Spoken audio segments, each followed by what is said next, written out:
After the tactics comes the play. It's Carter, what's he going to do? Oh! After the play comes the Could goal. be the match winner from Lionel Messi. Ronaldo! Aguero, they'll do it. It's a terrific goal. After the goal comes the uproar. It's sports on 32 FM 94.9.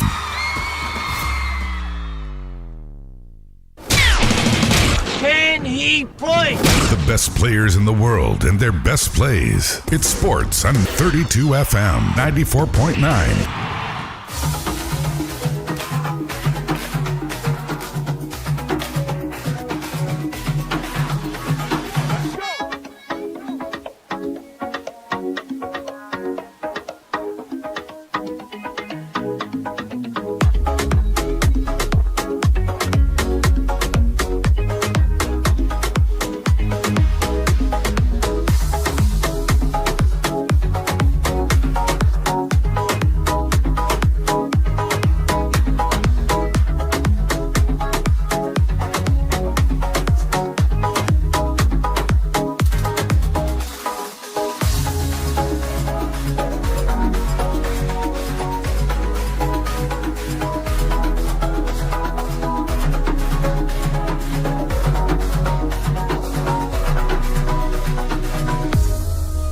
All right, over the course of the weekend, we had interesting activities making the rounds at the end, exciting world of sports. Where we talk about football, we talk about tennis stories as well, where, of course, every of these events lived up to the expectation of what we expect. That's in the world of football. Over the course of the weekend, we had the English Premier League, the Spanish La Liga, the German Bundesliga, the French Ligue 1, and then the Italian Serie A, where the title race is definitely, we are getting intensifying while we talk about the results in which these sides are getting. But then in England, Ruben Amorim, the head coach of Manchester United, he has come out to say that maybe this crop of players are the worst. Where we talk about Manchester United players in their approach to a football game. Yesterday, they lost by 3 goals to 1 to the hands of Brighton and Hove Albion in front of their home fans. And for Manchester City, the other half of Manchester, 6 goals to 0. They defeated Ipswich Town, and Pep Guardiola, who turned 54, that was last week. He has come out to say that Manchester City, indeed, they are truly back in the English Premier League. And then we'll talk about some other activities where we'll talk about the interesting world of football in the Italian Serie A. It was Romelu Lukaku's winning goal that ensured that the side got a revenge of that 3 goals to 0 defeat they suffered that in the first leg to the hands of Atlanta Football Club. And Inter Milan yesterday also, they won their game, and we expect the Italian Serie A title race to definitely get down to the wire. Kylian Mbappe, he scored a brace for himself yesterday in Real Madrid's 4 goals to 1 victory over Las Palmas. But there is still an update coming out from Real Madrid, where Florentino Perez has been announced as the president of Real Madrid Football Club for yet that's another year. So we discuss about all of this, including the interesting world of that's tennis, the Australian Open. Yes, for Novak Djokovic, there in the early hours of today, this man made it into the next round. Then we can talk about some other games that went down. Yannick Sinner, he defeated Olga Rune. That's 3 sets to 1, 6-3, 3-6, 6-3, 6-2. And then we talk about the games that are going on. Gael Monfils is up against Ben Shelton, and Lorenzo Sonego is up against Theo Lena. That's in the world of tennis. And the female category also, we had Madison Keys. She defeated Eleanor Bakina, but in 2 sets to 1. That's 6-3, 6-1, 6-3. And then Elena Svitolina also got better of Veronika Kudermetova, 6-4, 6-1. Well, for Svitolina, she definitely is well on the rise after defeating that's world number 4 Jasmine Paolini of Italy. That was earlier in the Australian Open. So we discuss about all of this, and you are welcome on board 232 FM 94.9. The program is Scoreboard in 15, and you are listening to the voice of Oluwatimileni Sami. So good on the program this lovely morning.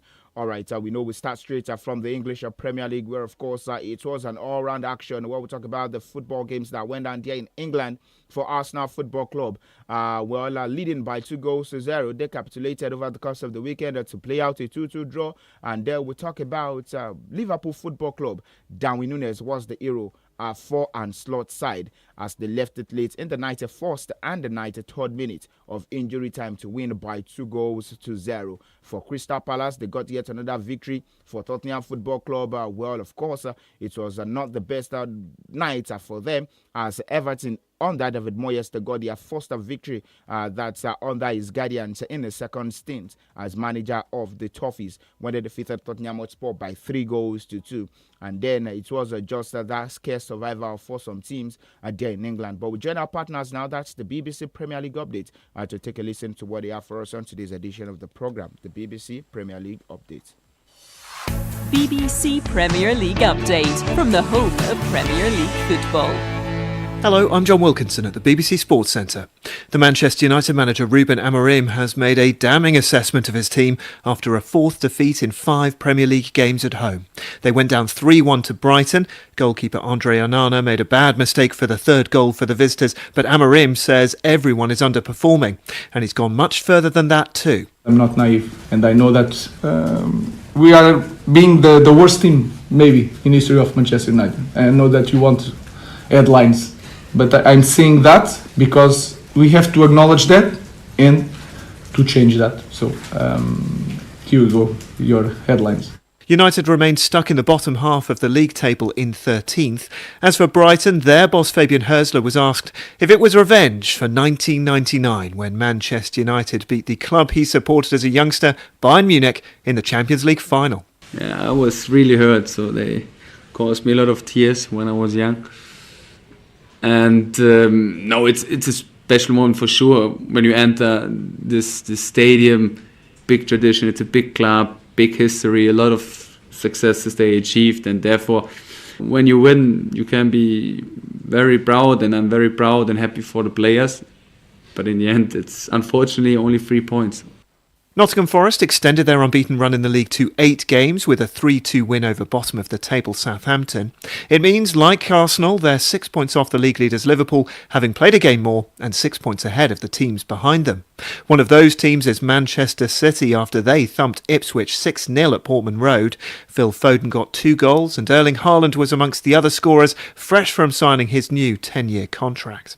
The City boss Pep Guardiola says forget the title, but that doesn't mean they've given up on having a successful season. Talk about the title is impossible, it's gone, but there's no target, is the other cups in the qualification of the Champions League, and will be really tough because look, Nottingham Forest, Brighton, Bournemouth, Aston Villa, Chelsea, there are many clubs that they are there, and they will be tough. So that's why you have to win games to try to secure, to fix next season be in Europe. Also in the Premier League, Everton piled more pressure on the Tottenham boss Ange Postecoglou with a 3-2 win at Goodison Park. Tonight, Chelsea host Wolves. Enzo Maresca could be without star player Cole Palmer due to injury. Yeah, we rely on Cole because it's a big player, but it's not. I don't think it's. We prefer to play with Cole for sure, 100%. But in case Cole is injury or he has some problem, we're gonna find different solution. And for more football news from the BBC, go to bbc.com/football. BBC Premier League update from the home of Premier League football.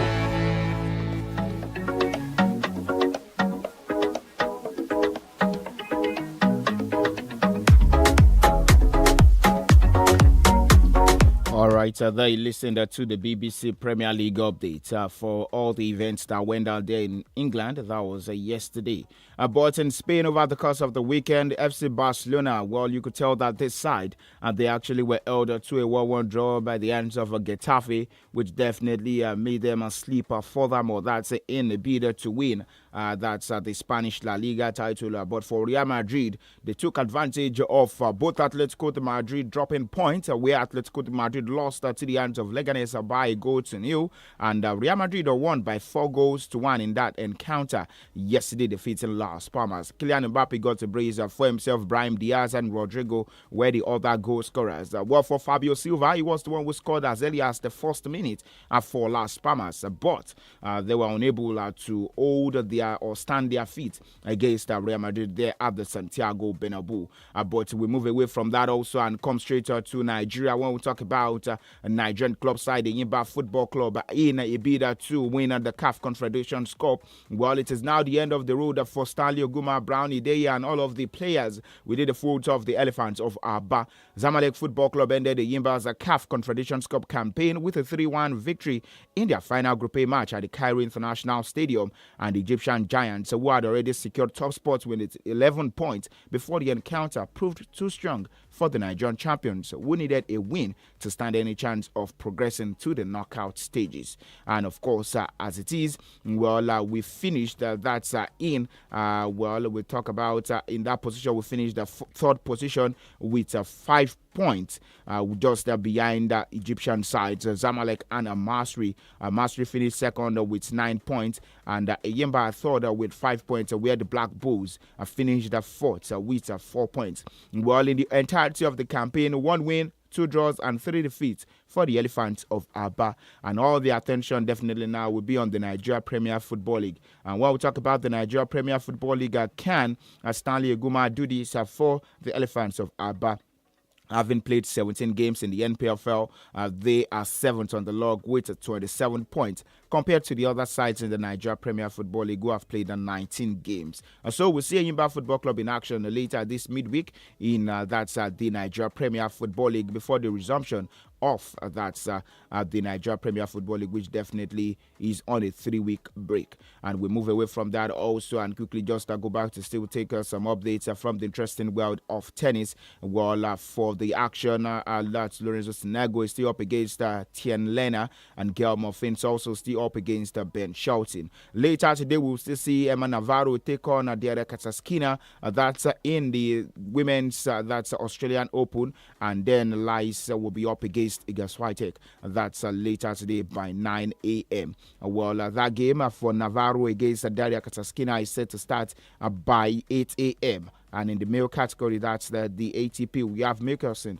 up against Alex de Minaur by 10 a.m. And moving away from that, we had the basketball events also go down in the early hours of today, where we talk about the games that went down in the world of basketball just in the early hours of today.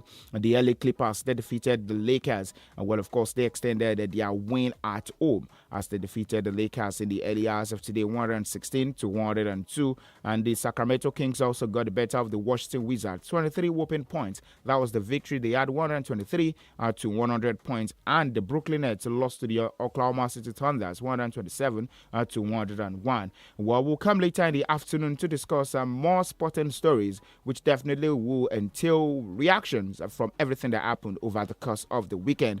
Up next is Baba Vendor, and thank you so much to you all for joining me on today's edition of the program Scoreboard in 15. We'll come later in the afternoon, 3:30, Scoreboard Reloaded.